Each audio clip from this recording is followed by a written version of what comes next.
Paul Skeens been absolutely dominant through 2 starts this season. He makes his 3rd start here, and how's he going to fare? We're going to talk about it. This is Krusty Case here from the Go Boys Network, coming to you with a slate preview for May 23rd. So without further ado, let's hop into the slate.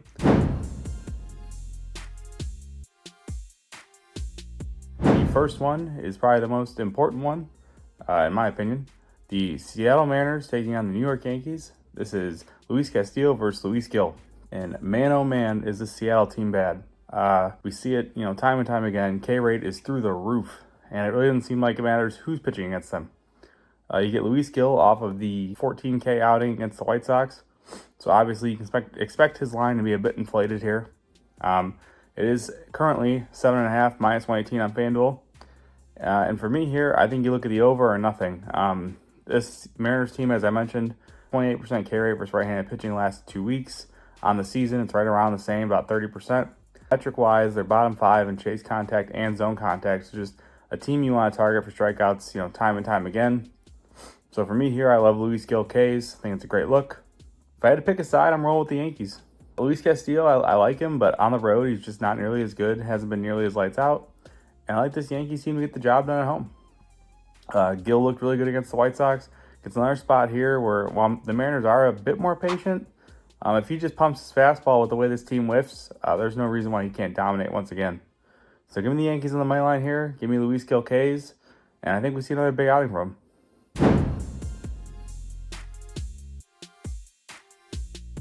Our next one is the San Francisco Giants taking on the Pittsburgh Pirates. This is Mason Black versus Paul Skeens. So obviously we all know Paul Skeens absolutely dominant. Looked borderline unhittable against the Cubs. In fact, he was unhittable against the Cubs in the second start. And gets a Giants team here who's kind of pesky at the plate. We saw it against Jared Jones. I just think Skeen's stuff is that much better. So his Ks are at 7.5, and it's not a number that I'm comfortable getting to. But I do like the Pirates to pull this one out. So I'm going to roll with Paul Skeens, 6 Ks, in the Pirates money line. I'm getting that right now at plus 105 on FanDuel Sportsbook. I think it's a great look. I think the odds are nice.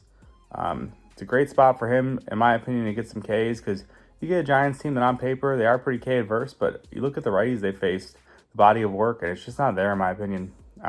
Guys like Dakota Hudson, Cal Quantrill, Dakota Hudson again, they're seeing a lot of low K righties, and I just think that those numbers are a bit skewed just from, the guys they faced.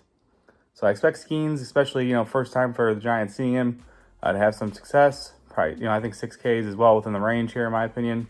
And I think the Pirates going to win. They choked out the one the night before. They had it, and I just think this is a spot where they can bounce back, get a win, back their young guy.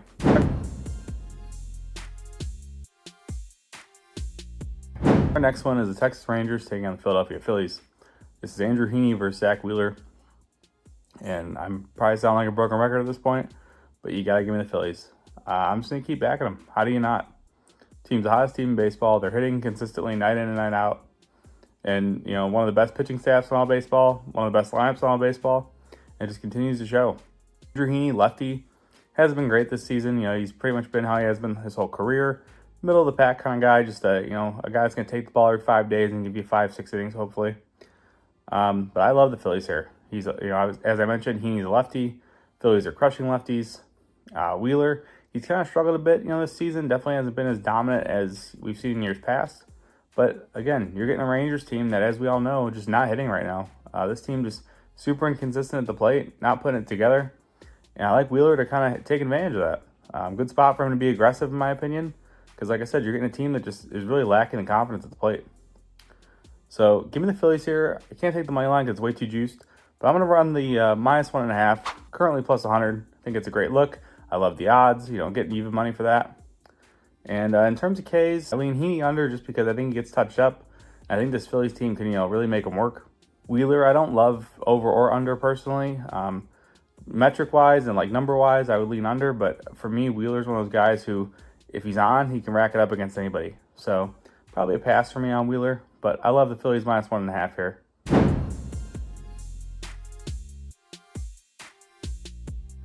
Our next one is the San Diego Padres taking on the Cincinnati Reds. This is Matt Waldron versus Frankie Montas. I got game total sitting here at 9.5. I personally can't trust the Reds to put up runs. Waldron, obviously not great. We all know that. But one of those guys, the knuckleball, some teams just don't handle it well. They have seen him recently, so I do like that a bit for the Reds. I think, it could lead to some success for them. And I do like the Padres against Frankie Montas to an extent, but their offense is super inconsistent as well, so it's very tough here to feel confident backing both teams to put up runs. But that's where I'm going to go. Montas, just hasn't been good. Obviously, he's kind of, beyond his prime in his career. More of just an innings eater, kind of, get a job where you can get one kind of thing. And the Padres finally got the bats going here a bit this last game. I like it to carry over. It's a good spot in my opinion. You get Montas, who, like I said, the stuff just isn't there anymore. And I really think that Padres can take advantage. Waldron, as I mentioned, knuckleballer, but this Reds team's already seen him. They had a bit of success against him the first time, and I think that kind of carries over because you're seeing him, relatively close proximity within the last 2 weeks. And I think it just gives him an advantage, especially being at a Great American Ballpark. We know the ball likes to fly there. So I think this number at 9.5, it is a bit high. I think it's high for a reason. So I think we see runs here. Wouldn't be surprised if we see a 6-5 type game, 7-3, something. We're getting 10 runs at a minimum here.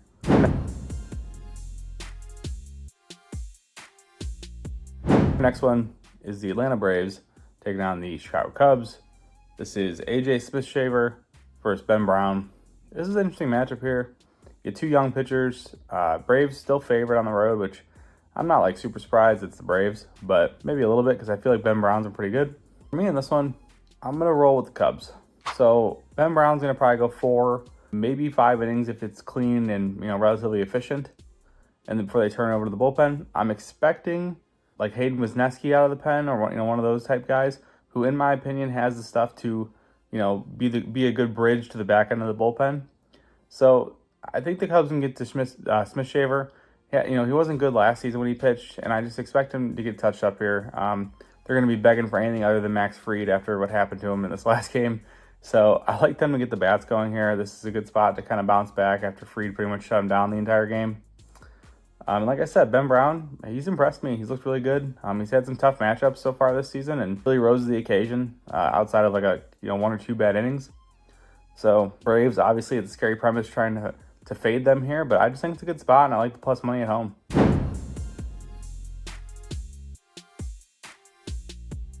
Our next one is the Colorado Rockies taking on the Oakland Athletics. This is Ryan Feltner versus Joey Estes. I'm going to roll with the Rockies here. They're a small dog on the road, plus 102 currently. I just like Ryan Feltner. He's really impressed me this season, pitching really well. Had some really tough matchups this season, and he's really, really shown me some stuff here. And I just think against this Oakland team who, they've been pretty good for the most part of the season. They're kind of showing, they're just an average team, which we all knew. The Rockies, we all know they're not great, but I feel like they're, similar level in my opinion. Joey Estes, not a guy I have any interest in backing whatsoever. And so I feel like, with the Oakland being favored here, it's simply because they're at home. This total is oddly low as well, 7.5. Maybe it's just because the offense, they're a bit inept. But the total feels really low to me, and it just kind of leads me to think that, one of these pitchers is going to deal, and if I had to pick, it's going to be Ryan Feltner. So give me the Rockies here. Give me Feltner, K's potentially. I see they're 5.5. I don't love the number, but I think you can get there. Oakland striking out quite a bit. And I would say Feltner's more of on a borderline finesse type pitcher. And as we've seen this Oakland team, they really struggle with that style for some reason. So give me Feltner K's, give me the Rockies on my line. Wait, before we get back to the picks, I wanted to thank you all for watching. Friends don't let friends watch videos without hitting the like button. So go ahead and press the thumbs up button and like the video. If you're new here and not subscribed, you should go ahead and do so because we're dropping new content each and every day on the Gold Boys Network. We strive to cover every sport and give out picks and analysis and valuable information for free on the Gold Boys Network. So make sure you're subscribed and hit the bell so you can get notified when we drop something new. I'm Brad Thomas. Let's get back to the picks.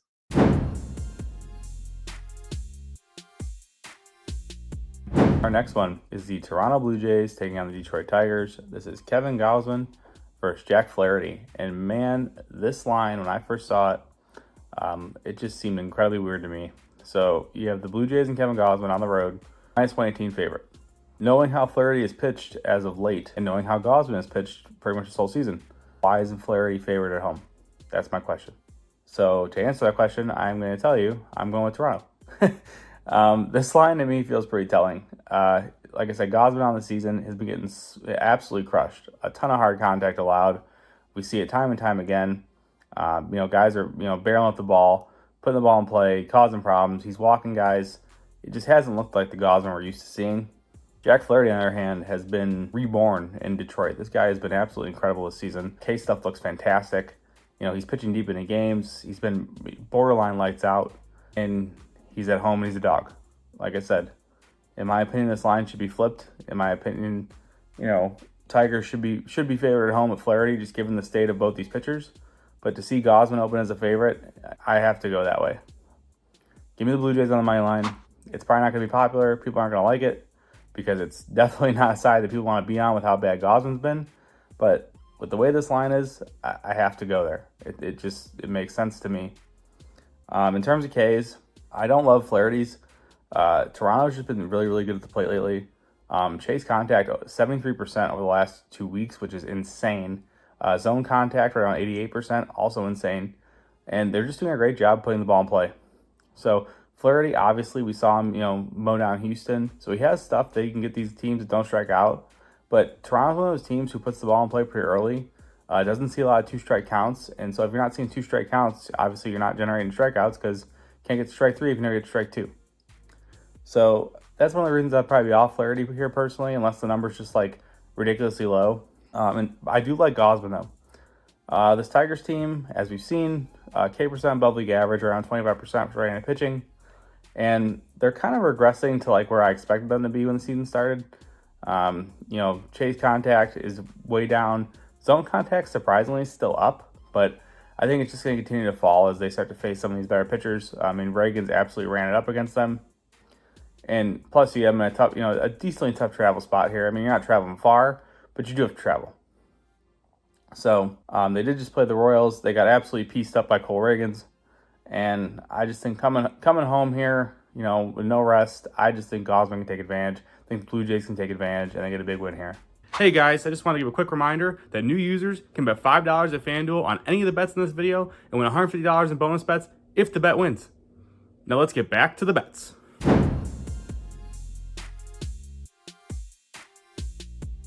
The last one on the slate is the Baltimore Orioles versus the greatest team in the world, the Chicago White Sox.